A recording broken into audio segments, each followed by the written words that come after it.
Well, good morning, Dan Jacobs with Made in the Shade. Good morning. I know that you're not supposed to put dates on videos because these live in eternity, but today is Halloween. I know. Happy Halloween. Yeah, a little bit of a spooky day, right? And those people that don't have shades on their windows are going to be sorry today. Oh yeah, they'll be able to see your home, so you're gonna have to There get you go. that Woo, handy. spooky, spooky. Well, thank you for your time today. As I told you, as when we talked, that we are interviewing our clients and customers and friends who are in business out there, doing it and making it work every day. And we're just trying to share your story so that people know who you are, what you're about, and why actually they should consider buying from you.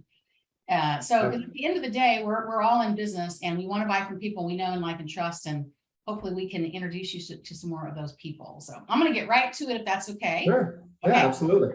So tell us what you do and for how long. So Made in the Shade does custom window treatments for residential and commercial properties. Custom window treatments typically mean shades, shutters, blinds, and actually a whole bunch more things. I started this business about 5 years ago. It's been 5 years. All right. Yes. Okay. Okay. So for 5 years you've been doing this. What did you do before this? I was actually in healthcare administration, and I had about 20 years in that field. Okay, so you went to the other side and started the entrepreneurial. As Brad Sugars, the founder of Action Co, says, you went to work for the biggest idiot of all.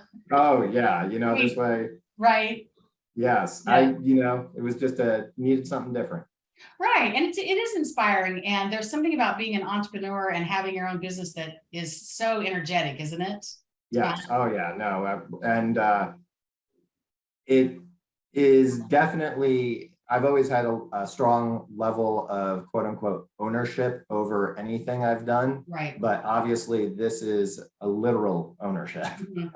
Yeah, and that's a good correlation. I think the best owners are people who can take ownership or a stake in something, even if they don't own it. Yes. And then that transitions really nicely to actual ownership. So, well, so you're Made in the Shade. You told us a little bit about some of your products. Who is your best customer, or who loves to buy from you? So for the most part, when people replace their window treatments when they want to make their home their own, often people who, when they build a new home, obviously have nothing on the windows. So it's important to, Right. Get window treatments so that the kids out trick-or-treating don't see that you're home, right? Right. Or, when people buy a home that's maybe not a new build, but they want to make it their own, they're often the first two things they do is change the paint in the rooms and change the window treatments. Okay, so looking for if you buy a new home, or if you have a home where you want to just show your own personality, like you may move into a home and it has something on the windows like a shade, but you might want a Roman treatment or something that says who you are a little more than.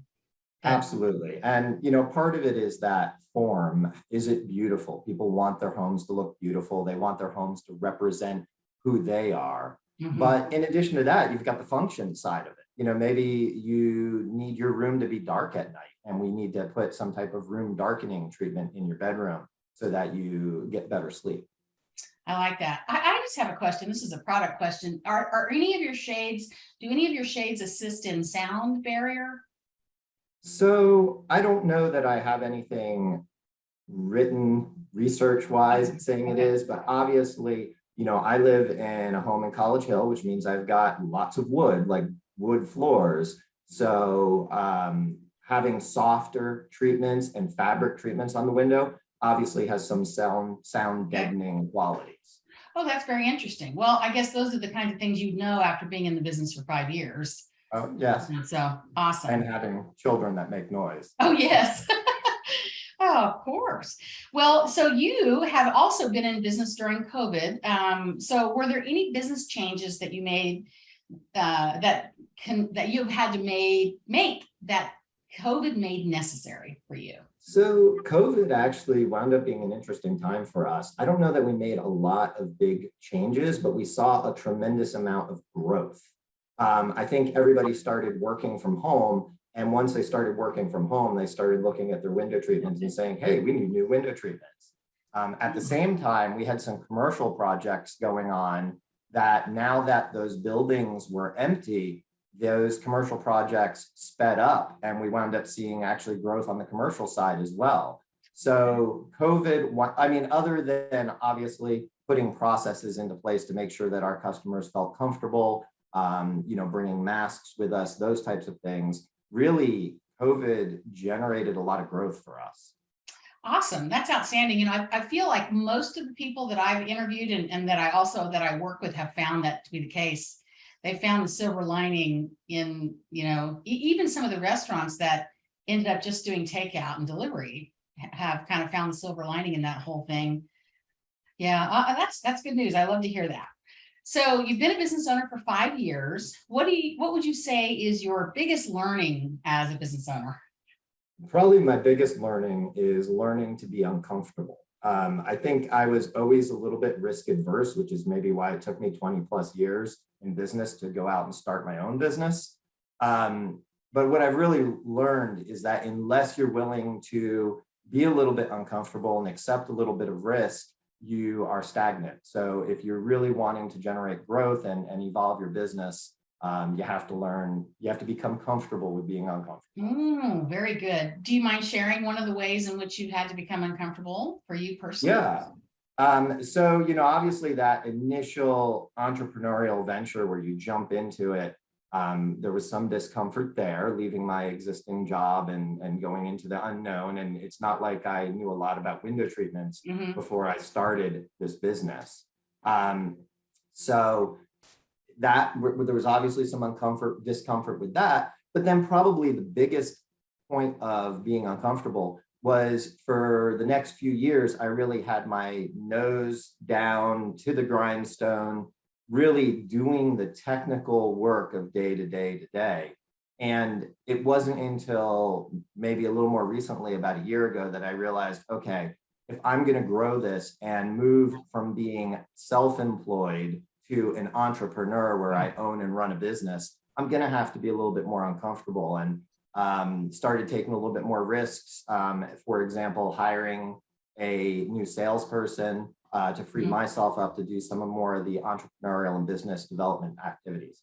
Right. You did the big thing, let someone else do what you do.